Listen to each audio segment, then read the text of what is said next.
Tianjin से जुड़ चुकी हैं।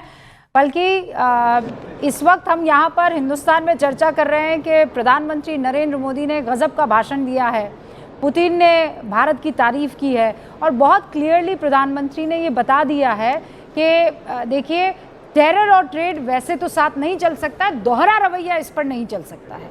वहाँ क्या चर्चाएं चल रही हैं?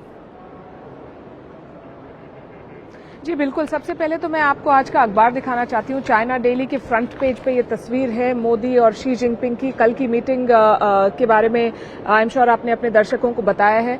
Partnership seen as vital for Sino Indian relations. Xi Jinping की कई साइडलाइंस पे मीटिंग्स हुई, वो सब सेकंड थर्ड पेज पे है। फ्रंट पेज पे ये तस्वीर है। इससे ये भी पता चलता है कि चाइना के लिए ये एंगेजमेंट कितना महत्वपूर्ण है भारत के साथ। कल हमने जब इस विषय पे डिस्कस किया था तो हमने बात की थी टेररिज्म की। आज प्रधानमंत्री ने अपने भाषण की शुरुआत, अपने स्टेटमेंट की शुरुआत टेररिज्म से की। उन्होंने कहा कि डबल स्टैंडर्ड्स एक्सेप्टेबल नहीं है। अगर आप फेस वैल्यू पे लें स्टेटमेंट्स को और एंगेजमेंट्स को तो आपको लगेगा कि बहुत कन्वर्जेंस है और दोनों तरफ से बातचीत जो है वो एक पॉजिटिव दिशा में जा रही है, जो कि लार्जली है भी। पर अगर आप if you try to read between the lines then you will see कि इंडिया साथ काम करते करते भी कैसे अपना एक अलग पोजीशन इस्टेब्लिश कर रहा है। जैसे शी जिनपिंग ने टेररिज्म के बारे में कोई बात नहीं की, ना तो उनके कल के स्टेटमेंट में कोई टेररिज्म के ऊपर कोई रेफरेंस था और ना आज के स्पीच में। पर प्रधानमंत्री मोदी ने कहा कि डबल स्टैंडर्ड्स एक्सेप्टेबल नहीं है। शी जिनपिंग ने मल्टीलैटरलिज्म की बात की, ये बात कही कि कोल्ड वॉर मेंटालिटी अब नहीं चलेगी। वहीं प्रधानमंत्री मोदी ने ऑल्टरनेटिव्स दिखाए, जहां चाइना का पूरा फोकस ये है कि कैसे BRI की सेल्स पिच यहाँ पे दी जाए। प्रधानमंत्री मोदी ने नॉर्थ साउथ कॉरिडोर की बात की कि ऑल्टरनेटिव्स भी हैं, डेवलपमेंट की स्ट्रैटेजी बनाई जा सकती है, रीजनल भी और ग्लोबल भी, पर उसके लिए कई देशों को डेट ट्रैप में बांधने की जरूरत नहीं है। तो बहुत सटल एक तरीके से इंडिया ने अपनी पोजीशन कायम रखी है यहाँ पे। प्रधानमंत्री ने कहा कि अब समय है रिफॉर्म, परफॉर्म और ट्रांसफॉर्म का। तो जहां चीन का पूरा फोकस ये है कि किस तरह SCO की आइडियोलॉजी को एक वेस्टर्न लेड इंस्टीट्यूशंस के ऑल्टरनेटिव के रूप में प्रस्तुत किया जाए, भारत ने कहा है कि फोकस किया जाए डिलीवरी पे, इम्प्लीमेंटेशन पे, और हमने करके दिखाया है और हम कर सकते हैं। और तीसरा जो बड़ा पॉइंट था फोकस का प्रधानमंत्री का, वो था यूथ डेवलपमेंट के ऊपर, और उस पर उन्होंने काफी बात की कि हमें ब्लैक एंड व्हाइट स्क्रीन से यूथ को इंस्पायर नहीं कर सकते, we will have to replace the screen. So very very important and shall I add a nuanced message from the Indian leader here? अच्छा, बल्कि ये तो जो प्रधानमंत्री नरेंद्र मोदी ने कहा, पुतिन ने भी हिंदुस्तान का जिक्र किया, चीन का जिक्र किया अपने भाषण में। अभी बायलैटरल टॉक्स जो हैं अब से कुछ ही देर में मेरे ख्याल से शुरू होने वाली है। आप क्या एक्सपेक्ट कर रही हैं रूस के राष्ट्रपति प्रधानमंत्री नरेंद्र मोदी से जब 18वीं मर्तबा मुलाकात करेंगे? क्या यूक्रेन मुद्दा होगा? क्या मध्यस्थता, मीडिएशन कोई मुद्दा होगा? यूक्रेन की लड़ाई में इंडिया की पोजीशन रूबिका शुरू से वही रही है कि ये युद्ध का समय नहीं है और बैटलफील्ड पे कोई सोल्यूशन नहीं मिलेगा। वेस्टर्न पोजीशंस चेंज हुई हैं, कभी उन्होंने इंडिया को हिपोक्रेट बताया है, कभी कुछ कहा है, कभी कहा है तेल खरीदिए, कभी कहा है कि उस पर टैरिफ्स होंगे। इंडिया की पोजीशन चेंज नहीं हुई है। और अलास्का मीटिंग जब हुई थी पुतिन और ट्रंप के बीच में, तब भी पुतिन ने इंडिया को ब्रीफ किया, फिर जेलेंस्की ने इंडिया को ब्रीफ किया। अब प्रधानमंत्री मोदी और प्रेसिडेंट पुतिन की मीटिंग से पहले जेलेंस्की ने मोदी को फोन किया और कहा कि we are working on a coordinated effort. तो यूक्रेन का मुद्दा मेरे ख्याल से जरूर आएगा और जहां तक मेरी समझ है भारत अपना पुराना पोजीशन वापस रीटरेट करेंगे कि ये युद्ध का समय नहीं है and we need peace and we need a ceasefire. So India instead of picking sides like the west is picking the side of what is right and what is right is peace।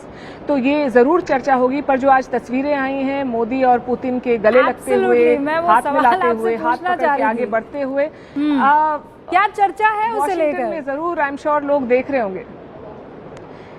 यहाँ तो काफी चर्चा है, पर जैसे जैसे US में, white house में व्हेन दे वेक अप, लंबा वीकेंड हो गया, कुछ उनका कोई स्टेटमेंट नहीं आया SCO समिट पे। I am sure these pictures will make the Americans uneasy. और जो उनको लगता था कि टैरिफ से और सैंक्शन से जो लेवरेज वो हासिल कर पाएंगे, वो पासा थोड़ा पलट गया और अब ग्लोबल साउथ के नेता इकट्ठे हो गए, एक मंच पे आ गए। डिफरेंसेस हैं, फॉल्ट लाइंस अभी भी हैं। रीसेट से हिस्ट्री नहीं बदली जा सकती भारत और चीन की, पर जो फोकस इस वक्त नेताओं ने दिखाया है कि हमें साथ काम करने की आवश्यकता है, क्योंकि बहुत सारे लोगों का फ्यूचर और बहुत सारे देशों की इकोनॉमी का सवाल है। ये message I am sure Washington तक क्लियरली और साफ तरीके से जा रहा है। बल्कि मुझे पूरा यकीन है, जब आपने पहली तस्वीर देखी होगी और वीडियो देखा होगा तो आपने ज़रूर ये जानने की कोशिश की होगी कि इन तीनों ने आपस में बात क्या की है। कुछ पता चल पाया है? क्योंकि यहाँ पर हमारे साथ एक डॉक्टर युक्तेश्वर बैठे, सिनोलॉजिस्ट हैं, तो वो ये बता रहे हैं, मैंने मैंड्रिन में बाकायदा जिनपिंग को ये कहते हुए सुना है कि हम 3 बंधु, हम 3 दोस्त। आप बता सकती हैं कुछ हासिल हुआ कि क्या बात हुई? जी, इस विषय में मैं कोई डिटेल्स नहीं दे पाऊंगी, बट बॉडी लैंग्वेज भी बहुत इंपॉर्टेंट होती है।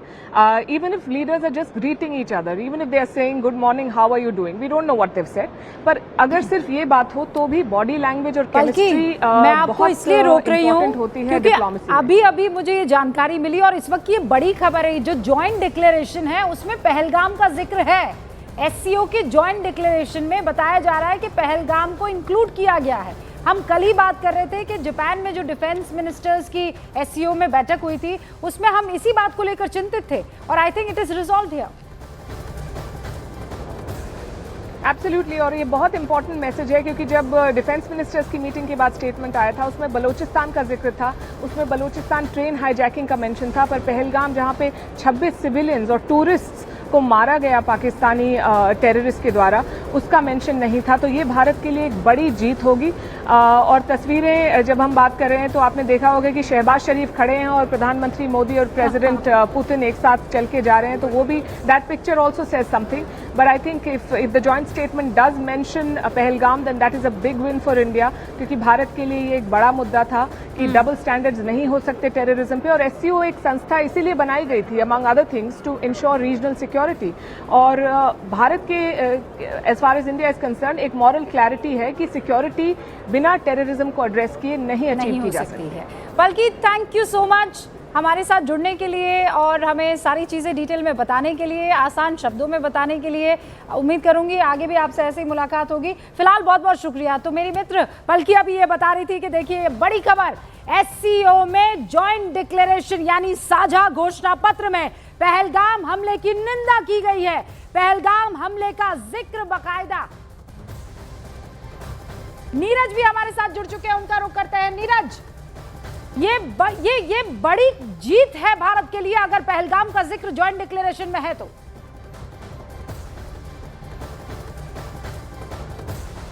नहीं नीरज, आपकी आवाज नहीं आ रही है। नीरज,